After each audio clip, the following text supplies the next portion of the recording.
परात्मानमेकं जगद्बीजमाद्यं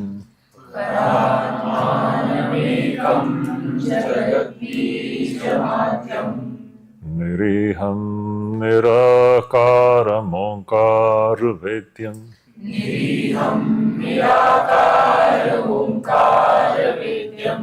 यतो जायते पाल्यते येन विश्वं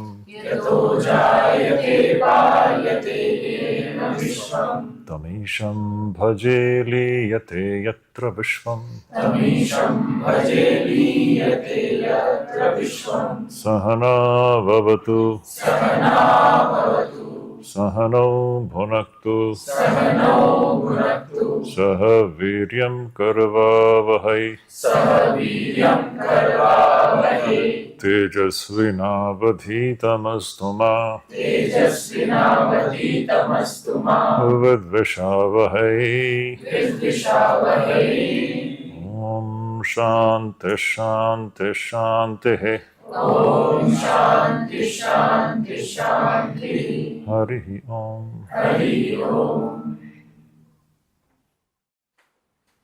तो आज के दोपहर के सत्र में हमने देखा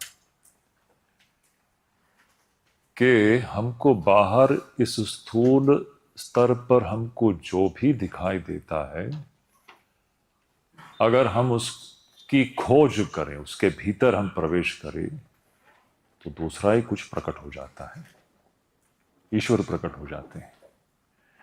बाहर स्थूल दृष्टि से देखो तो हमको पुरुष दिखाई देता है, स्त्री दिखाई देता है, लेकिन हम अगर भीतर प्रवेश करें तो पुरुष भी नहीं है, स्त्री भी नहीं है, एक प्रभु परमेश्वर परमेश्वर शक्ति ही है, ये हमको दिखाई देता है। अब देखिए, ये मैं और मेरा ही बंधन है, ये मैं और मेरा, आई एंड माइन। अब ये आई का मतलब हमने आज क्या लगा लिया है? ये स्थूल शरीर है ना, और एक नाम भी हमको दे दिया गया है, एक टैग लगा हुआ है ना। जैसे कि कोई भी दुकान में जाओ तो कपड़ा रखा हुआ है, यहाँ पर कपड़ा है, उसका एक टैग है। वैसे ये नाम सिर्फ एक टैग मात्र है, ये हमको और भी भ्रमित कर देता है। सबका एक एक टैग लगा हुआ है।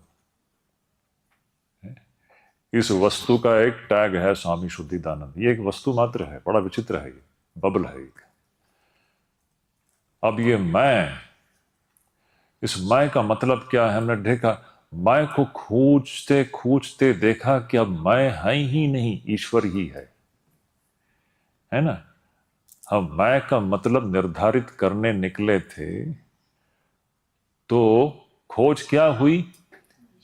ये मैं नाम का कोई चीज है ही नहीं, ईश्वर ही है। तो उसी प्रकार अब मेरा का क्या मतलब है? आप उन सभी चीजों को मेरा शब्द से संबोधित कर रहे हैं, उन सभी चीजों को, उन सभी व्यक्तियों को जो आप मेरा इस शब्द से संबोधित कर रहे हैं, उस मेरा का मतलब क्या है जरा ढूंढिए। तो मेरा कुछ मिलेगा? आप जिस व्यक्ति को कहते हैं ये मेरा पति है, मेरी पत्नी है, उस मेरा शब्द के तह तक जाओगे तो क्या मिलेगा आपको? तो ये मैं और मेरा दोनों भी क्या है? महाद्भुतम अनिर्वचनीय है कि नहीं? आप किस चीज को मेरा कह रहे हो? हैं?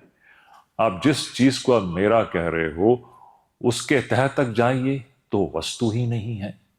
क्या है? ईश्वर है कि नहीं?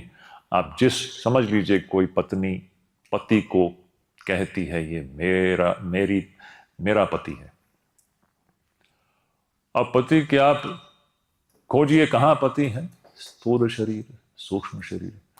आपको दिखाई देगा कि पति कोई आई ही नहीं, वहां ईश्वर ही है। तो देखिए, मैं का मतलब भी क्या हुआ? ईश्वर। मेरा का मतलब भी क्या हुआ? मैं और मेरा है ही नहीं, ईश्वर ही है। तो देखिए ये मैं मेरा का यही हम यहीं पर बंधे हुए हैं। समझ रहे हैं? जब तक मैं का अर्थ निर्धारित नहीं हुआ और मेरा का अर्थ निर्धारित नहीं हुआ, तब तक हमको लगता है मैं यानी ये स्वामी शुद्धिदानंद, और फिर वो मेरा, फिर कितने, वो मेरा का तो कोई अंत ही नहीं है। हम वस्तुओं से, व्यक्तियों से हम इस प्रकार संबंध बना लेते हैं, मैं और मेरा, और पूरी तरह से हम मोहग्रस्त होकर के, ये मैं मेरा ही वो दायरा है जहां पर हम पिसते रहते हैं, पिसते रहते हैं, पिस के बिल्कुल खत्म हो जाते हैं। सच्चाई है कि मैं भी नहीं है यहां पर, मेरा भी नहीं है, ईश्वर ही है कि नहीं? क्या अद्भुत है। तो इसीलिए शरीर को मोहास्पद कहा गया है। मैं मेरा रूपी मोह इस शरीर से जुड़ा हुआ है। लेकिन खोजो तो आपको मैं भी नहीं मिलेगा, मेरा भी नहीं मिलेगा, ईश्वर ही मिलेगा। अब ये मैं मेरा ही सारा आसक्ति का रूप ले लेता है, राग का रूप ले लेता है ना? मैं पति हूं, मेरी पत्नी है, ये प्रेम प्रेम जैसा दिखता है, ये प्रेम नहीं, सिर्फ एक राग है, आकर्षण है, क्योंकि ये सीमित है। प्रेम सीमाहीन है।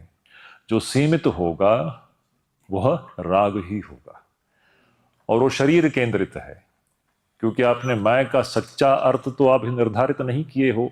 आप मैं को स्थूल शरीर को मानते हो, और मेरा जो दूसरा वो उसको हम एक शरीर की दृष्टि से एक स्त्री कहते हैं, पत्नी कहते हैं।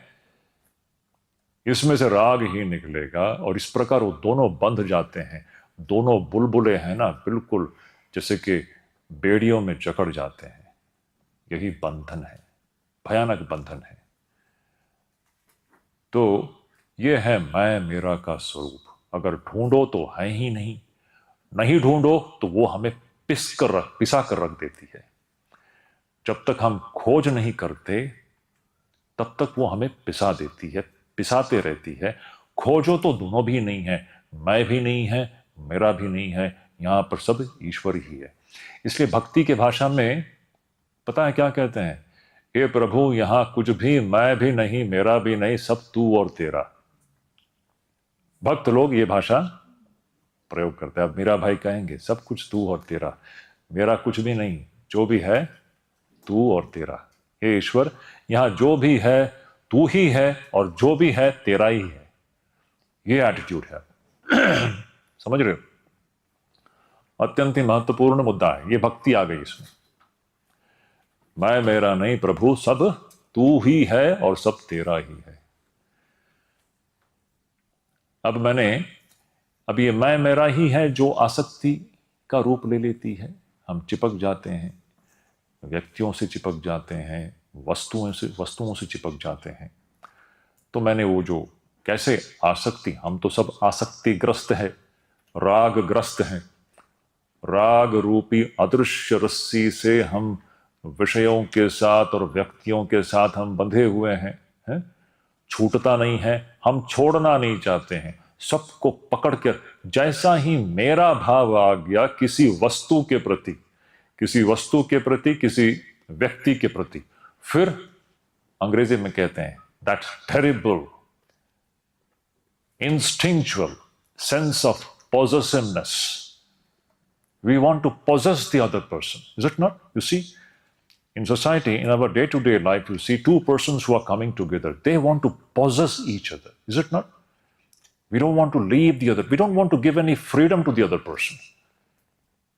यही होता है सारा जो संबंध है ना, इवन स्त्री पुरुष संबंध में भी. They want to possess each other. This is not love. Love and freedom go hand in hand. In attachment, it is pure blind possessiveness. आप दूसरे को ग्रहण करना चाहते हो, छोड़ना नहीं चाहते हो.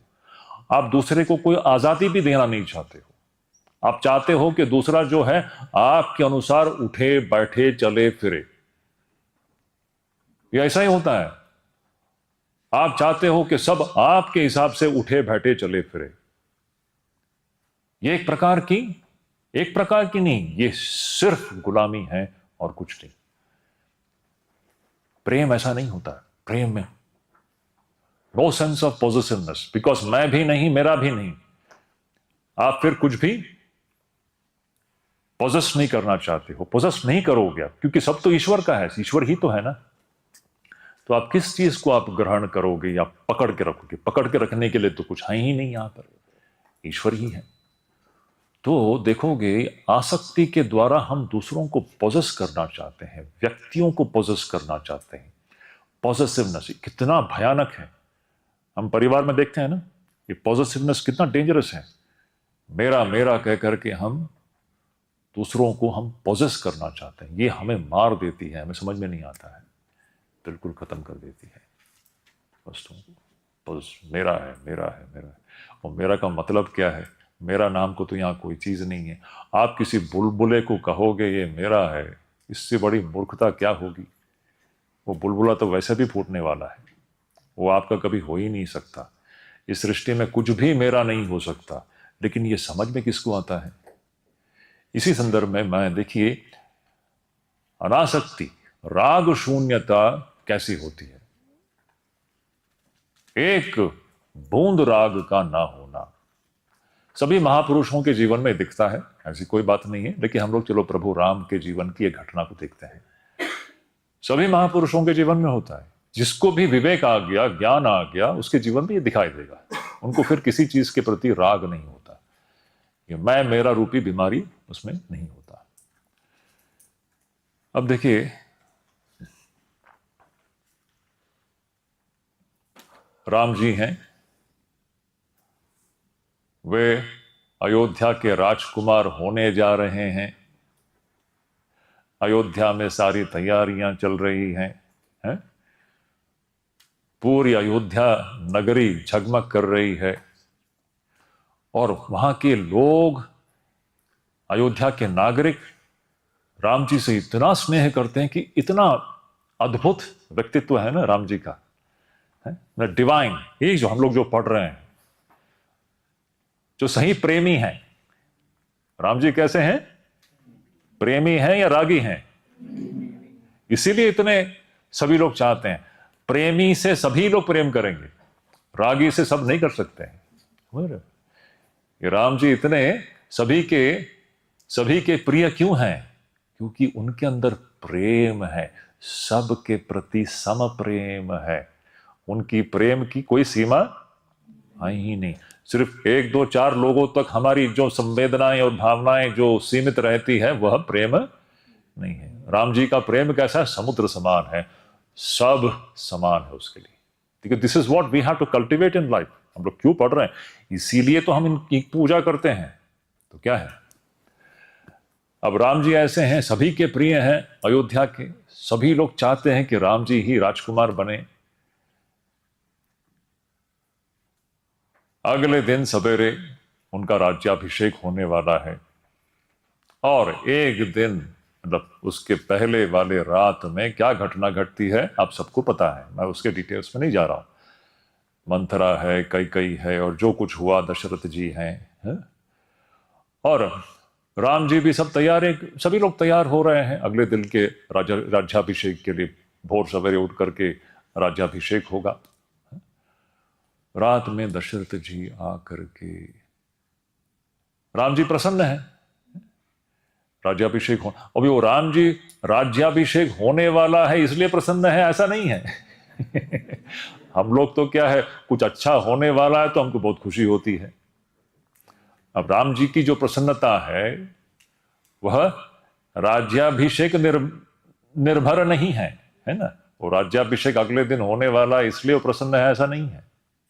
वो तो स्वभाव से प्रसन्न है, क्योंकि स्वभाव से वो सत्य में प्रतिष्ठित है। अब रात में दशरथ जी आकर के राम जी से कहते हैं वो सारी कहानी। अत्यंत उनको पता नहीं, उनको समझ में नहीं आ रहा मैं कैसे अपने पुत्र से कहूं। उनको कुछ कहना है। क्या कहना है कि हे राम, तुझे 14 वर्ष के लिए वनवास में जाना होगा। तो दशरथ जी का एकदम सीना फट रहा है, उनको समझ में नहीं आ रहा है उनके सबसे प्रिय पुत्र को मैं कैसे कहूं कि तुम्हें अयोध्या छोड़ करके तुम्हें 14 वर्ष अब वन में जाना होगा। कैसे कहे, कोई पिता अपने पुत्र से कैसे कहेगा? गंभीर परिस्थिति है।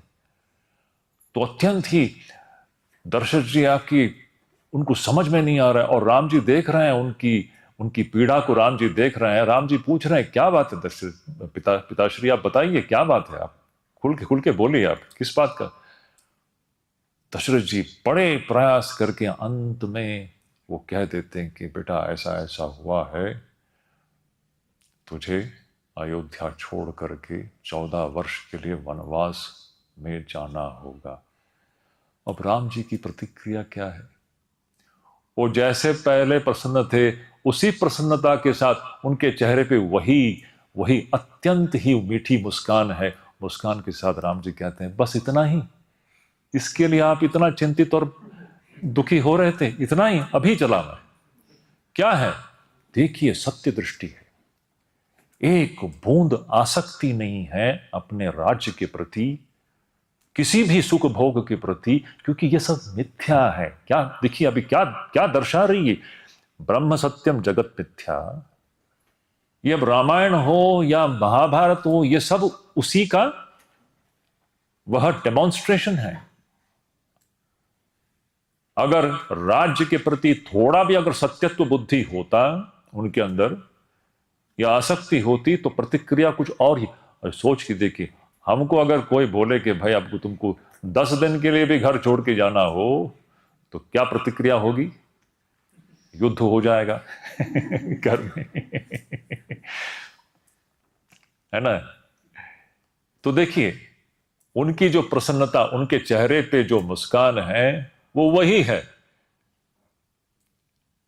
वह खबर मिलने से पहले जो प्रसन्नता थी, वो खबर मिलने के बाद भी वही प्रसन्नता है। और वो पूछे इतना ही, यह कहने के लिए आप इतना कष्ट कर रहे थे? आप तो बड़े आराम से कह सकते थे, इसमें क्या, वन में जाना है हम जाएंगे, इसमें क्या। वन हो या या क्या कहें उसको, राज्याभिषेक हो या राज्य हो, सम है, समदृष्टि। क्यों? ईश्वर ही सत्य है, बाकी सब सत्य सा दिखता है।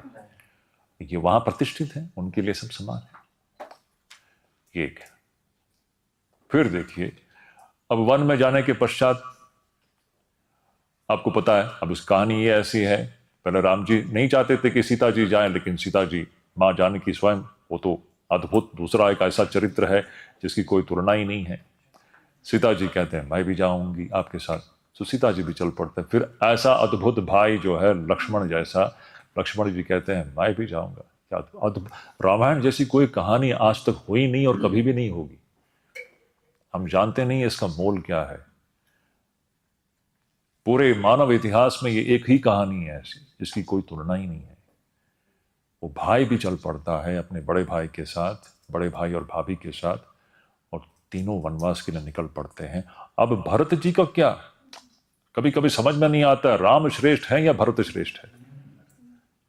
एक से एक ऐसे व्यक्तित्व है, क्या कहें, कोई वर्णना ही नहीं कर सकते हम। अब राम की अनुपस्थिति में, अब भरत के लिए ही तो सब कुछ हुआ ना। भरत की जो मां कई नहीं तो ये सब किया है, ये सब। तो अब राम जी, सीता जी और लक्ष्मण जी वनवास के लिए निकल पड़े हैं, नैमिषारण्य चल पड़े हैं, वहां पहुंच गए हैं। और भरत जी को यहां पर, भरत जी क्या करते, भरत जी को अयोध्या का भार सौंपा गया है, लेकिन भरत जी तो उससे संतुष्ट नहीं है। भरत जी के मन में एक ही चल रहा है, कैसे बड़े भैया को वापस ले आए, बड़े भैया भाभी और लक्ष्मण जी को वापस ले आना है। यह सोच करके भरत जी पूरे मंत्रिमंडल के साथ अयोध्या से नैमिषारण्य की तरफ चल पड़ते हैं। राम जी, सीता जी और लक्ष्मण जी जंगल में हैं, और कई दिनों के प्रवास के बाद भरत जी पूरे मंत्रिमंडल समेत, सभी विद्वानों समेत, अयोध्या के जितने बड़े बड़े विद्वान हैं, उनके महल के जितने विद्वान हैं, मंत्री हैं, सभी को लेकर के भरत जी जंगल पहुंचे हैं, जहां पर एक कुटिया में राम, लक्ष्मण और सीता जी वास कर रहे हैं। वहां उस दिन शाम को कहानी ऐसी है कि सभा बैठती है। भरत जी आए हैं राम जी को वापस ले जाने के लिए, और वहां पर एक सभा वहां पर बुलाई जाती है, और उस सभा में एक और राम जी बैठे हुए हैं, राम जी और लक्ष्मण बैठे हुए हैं, दूसरी ओर भरत जी बैठे हुए हैं, और सारा मंत्रिमंडल और अयोध्या के सब विद्वान लोग बैठे हुए हैं। और राम जी और भरत जी के बीच में एक ऐसा विवाद शुरू हो जाता है, एकदम झगड़ा शुरू हो जाता है। दोनों एक दूसरे से झगड़ रहे हैं। They are literally they are fighting a legal battle. दोनों भी वर्तमान उस जमाने के जो लीगल पॉइंट्स हैं, लीगल पॉइंट्स लेकर के, जैसे कोर्ट में होता है ना, कोर्ट में जैसे दो पक्ष अपना विवाद, अपना पक्ष रखते हैं, उस प्रकार भरत जी और राम जी दोनों भी अपना पक्ष रख रहे हैं। पूरे legal argument, literally legal argument, अत्यंत ही क्या कहें, वेरी स्ट्रॉन्ग वर्बल आर्ग्यूमेंट घंटों चलता है। और दोनों क्या प्रूव करना चाह रहे हैं, एक दूसरे के, वो लोग क्या प्रूव करना चाह रहे हैं? राम जी यह प्रूव करना चाह रहे हैं कि भाई अयोध्या मेरी नहीं है, अयोध्या तेरी है। भरत जी प्रूव करना चाह रहे हैं कि अयोध्या मेरी नहीं है भैया, ये तेरी है। कभी दुनिया में ऐसा एक केस देखा है जहां दोनों भाई इसके लिए लड़ रहे हैं, यह साबित करने के लिए ये प्रॉपर्टी मेरा नहीं है, आपका है? रोंगटे खड़े हो जाते हैं, रोंगटे खड़े कर देने वाले ये ऐसा है। आज हमारे समाज में दो भाइयों के बीच में क्या होता है? प्रॉपर्टी के लिए एक दूसरे के हम गला काट देते हैं। क्यों? आसक्ति, राग, मैं और मेरा। और यहां देखिए, मैं भी नहीं, मेरा भी नहीं, पूरा अयोध्या साम्राज्य है। दोनों लड़ रहे हैं यह प्रमाणित करने के लिए कि अयोध्या मेरी नहीं है भैया, ये तेरी है, तू ले ले इसको, मुझे नहीं चाहिए। अब समझ में नहीं आता कि राम जी श्रेष्ठ हैं या भरत जी श्रेष्ठ हैं। यह है, यह आदर्श है। जरा सा भी राग का ना होना अद्भुत है। तो ये सब हम अभी देखेंगे, हम जो भी हम लोग पढ़ रहे हैं ना, अभी आप रामायण दोबारा देखेंगे या महाभारत देखोगे, आपको अब और भी सब कुछ स्पष्ट नजर आएगा कि क्या हो रहा है यहां पर। ये सब ब्रह्म सत्यम जगत मिथ्या जो है ना, आपको वहां दिखाई देगा। सत्य तो यहां पर ईश्वर ही है, बाकी सब सत्य सा प्रतीत हो रहा है। इसीलिए वो सत्य सा जो प्रतीत हो रहा है, उनके प्रति इनके अंदर जरा सा भी राग नहीं है, जरा सा भी अटैचमेंट नहीं है। क्या सुंदर घटना है। तो इस प्रकार हम देखते हैं अभी हमारे सभी पुराणों में, हमारे इतिहासों में, रामायण और महाभारत तो इतिहास है ना, इतिहास है, उसको इतिहास कहते हैं। और जितने भी पुराण हैं उन सब में अभी देखिए आप, जो भी, इसलिए इतना रिच है हमारा जो संस्कृति और लिटरेचर, उसकी कल्पना नहीं कर सकते। हमने इन सबको हटा के करके रख दिया। हम हमारे बच्चों को नहीं पढ़ाते हैं। कितना दुर्भाग्य है कि नहीं? असली चीज हम नहीं पढ़ाते हैं, असली जो धन है हमारे बच्चों को हम नहीं देते हैं। ये हमारा दुर्भाग्य है, आज के भारत की दुर्भाग्य। ये हमें बदलना होगा। आप लोग देख लीजिए, आप लोग आगे, आपका जीवन है, आप लोग क्या करोगे। तो ये इस प्रकार है। और एक घटना मैं बता देता हूं, सुंदर है। ये जो सबके भीतर ईश्वर है ना, यही तो हमने देखा। आप, if you investigate into the human being, what is the human being? Human being is gone, God emerges. Is it not? And when you investigate, if you dig into this thing called world, where is the world? World is gone, God emerges. Is it not? आप किसी भी व्यक्ति के भीतर देखो तो व्यक्ति चला गया, ईश्वर प्रकट हो जाते हैं। जगत के भीतर देखो तो जगत चला गया, ईश्वर प्रकट हो जाते हैं। ईश्वर ही है। वो एक गाना है ना, आपने सुना होगा, अति सुंदर गाना है। स्वामी विवेकानंद ये गाना गाते थे रामकृष्ण परमहंस के सामने। स्वामी जी के बहुत प्रिय गाना थे। हिंदी गाना था कि तुझसे हमने दिल को लगाया, जो कुछ है सो तू ही है, एक तुझको ही अपना पाया, जो कुछ है सो तू ही है। सुना होगा आपने। अत्यंत ही सुंदर गीत है। ये स्वामी विवेकानंद के बहुत ही प्रिय गीत थे।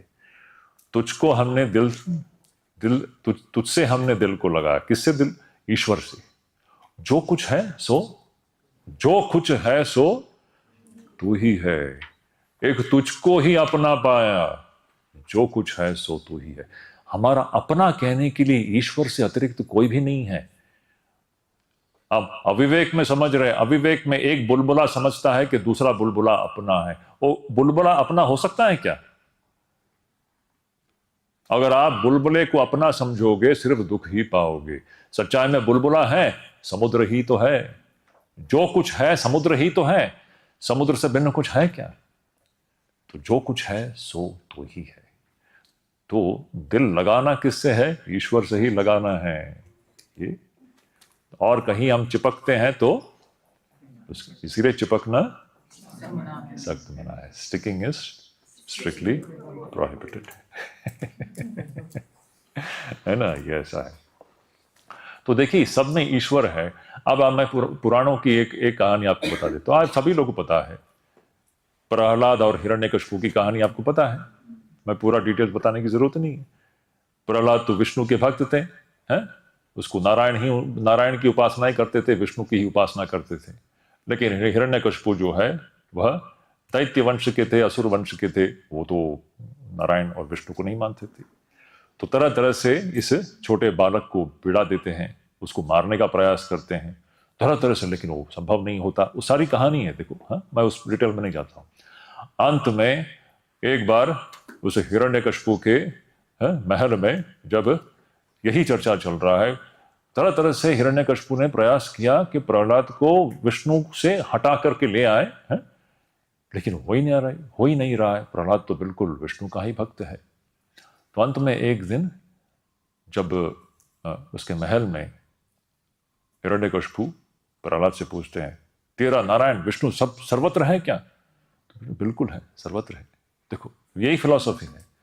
अच्छा, इस स्तंभ में है, इस पिलर में है? हाँ, बिल्कुल है। तो कहानी क्या है? हिरण्यकशिपु तलवार लेते हैं और उस जो स्तंभ है उसको मारते हैं, तो उसके अंदर से कौन निकलता है? कहने का मतलब है आप सभी इस स्थूल सूक्ष्म के अंदर चले जाए, नारायण ही है। वही वहां पर उस कहानी के माध्यम से हमें समझाया जाता है। समझ रहे हो? अब इसमें लिविंग नॉन लिविंग की बात नहीं है। कुछ दिन पहले की कोई तो यहां लिविंग नॉन लिविंग की बात कर रहे थे। लिविंग और नॉन लिविंग क्या है? आप किसी भी नॉन लिविंग पदार्थ को ले लीजिए, उसका भी स्थूल स्तर है, उसका भी सूक्ष्म स्तर है, उसका भी आप मूल में जाओगे तो ईश्वर ही मिलेगा आपको। समझ रहे हो? तो यही सारी, देखिए यही तत्व वहां पर सभी पुराणों में, हमारे इतिहास में आपको तरह तरह विभिन्न प्रकारों से इसको व्यक्त किया गया है।